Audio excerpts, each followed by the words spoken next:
In this video, I'll be making a low poly version of the eyepiece. Now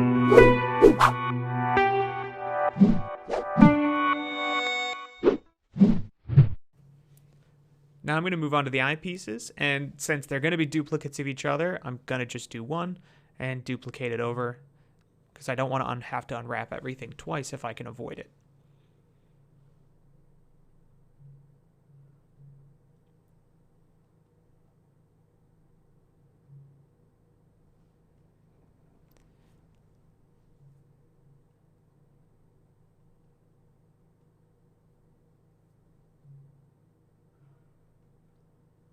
So I'm going to get rid of all the low poly on one side, and let's take a look at my lens pieces and see how everything lines up.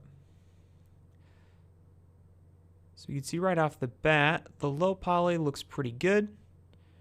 Pull this out a little bit more, and then I can delete it because I'm not going to need the one on the back side.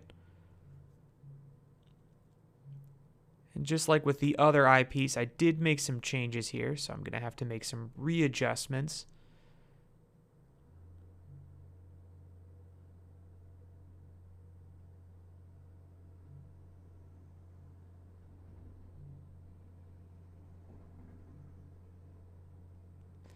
Four on my keyboard to get wireframe and try to get things lined up as best I can.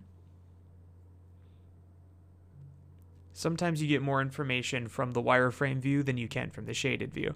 And this is a perfect example of, showed me a lot more of how the shapes are overlapping with each other.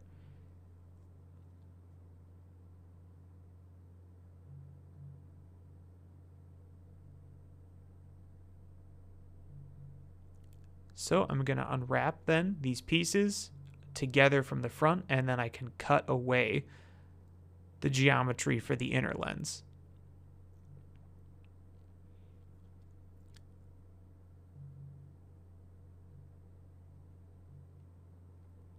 Just making cuts to separate all these parts. I just unwrapped everything together, and then it will make it easy for me to select things that are already having ideal unwrapping, do a cylindrical unwrap on everything else together.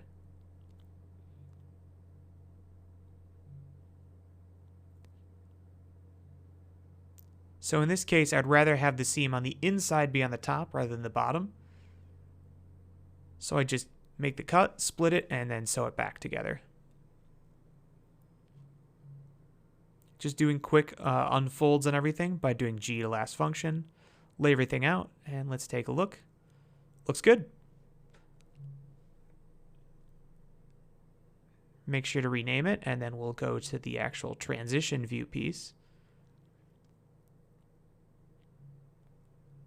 And bring back my high poly and just see how these line up with each other.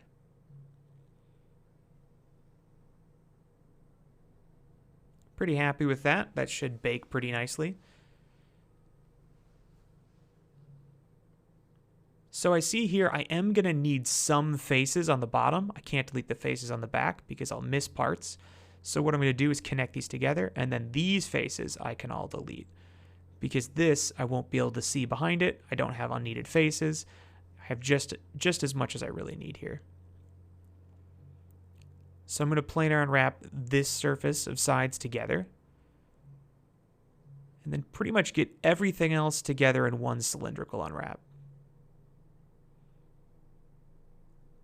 Again, want to change where that rotation is and the direction the whole thing is happening in. And actually doing it along the top works pretty well for me.